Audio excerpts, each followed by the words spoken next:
Good evening. Restructuring of Canadian mayors and municipalities under the auspices of the United Nations began in 1992. PM Mulroney signed Canada onto UN Agenda 21. Canada thus became a UN member nation state. 178 countries signed on, lured by the promise of big money to go green. By 2000, countries, including Canada, were being governed by directions of the UN, G7, G20, World Economic Forum, and World Health Organization, to name some. Every organization named is a foreign-based NGO, non-governmental organization, and every member of all these organizations is unelected. Parliamentary procedures for law changes weren't followed. In 1994, a municipal primer was issued to all local towns outlining how they were to restructure their governments. Though the municipal primer was a non-binding agreement, all towns adopted it. Our public officials, the mayor and councillors of that day, were partnered with a private corporation, the Corporation of the Town of Aurora, who appointed a chief administrative officer who helped implement the global agenda instead of a local one. The International Council on Local and Environmental Issues, ICLEI, became the main source of consultation to push and fund the global agenda. We remind you that the World Economic Forum and the United Nations signed a strategic partnership framework in 2019 to jointly accelerate the implementation of the 2030 Agenda for Sustainable Development.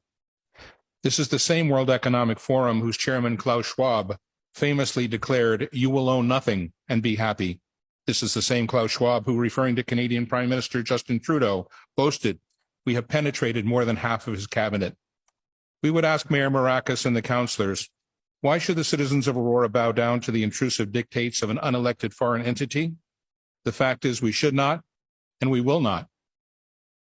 What, you ask, does any of this have to do with 15-minute smart cities? Absolutely everything. SMART, S for surveillance, M for monitoring, A for analysis, R for reporting, and T for technology. Technology News editor Patrick Wood, 50 years of experience and expertise on technocracy, wrote, "The 15-minute city is a cover for data collection bonanza for technocrats who design and operate them. Cities designed for maximum efficiency always reveal technocrat thinking that efficiency itself is the goal. Maximum surveillance allows for maximum control to achieve even more efficiency." At its very root, this mechanistic thinking is anti-human. The 15-minute city narrative seeks to fool you in the guise of saving the planet, keeping you safe, and delivering convenience. It's actually the gateway to digital IDs and CBDCs, central bank digital currencies.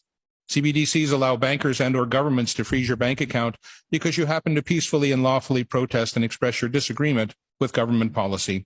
Anyone remember the truckers' convoy in Ottawa, February 22, when the Government of Canada invoked the Emergencies Act and froze the private bank accounts of law-abiding citizens? 15-minute cities are wolves in sheep's clothing. Don't believe the countless stories spewing forth from the 24/7 basis from the elitist captured mainstream media, all claiming to have your best interests at heart. We have been burned too many times. In reality, 24/7 surveillance through the Internet of Things inside your home, 5G and LED streetlights outside, monitoring and tracking and recording everything.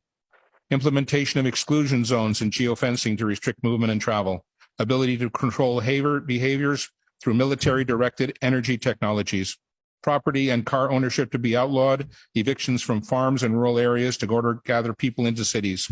Digital passports being promulgated by the UN, World Economic Forum, and the World Health Organization are in the final stages of planning and implementation. They are tied to social credit score, which is determined by compliance to government directives. These passports control all access and all aspects of life. Digital currency is being implemented to end cash and monitor all your spending. Your digital currency will be turned off or on depending on your compliance score. UBI Universal Basic Income is a state-controlled allowance forcing compliance by restricting access to food, money, services, and education.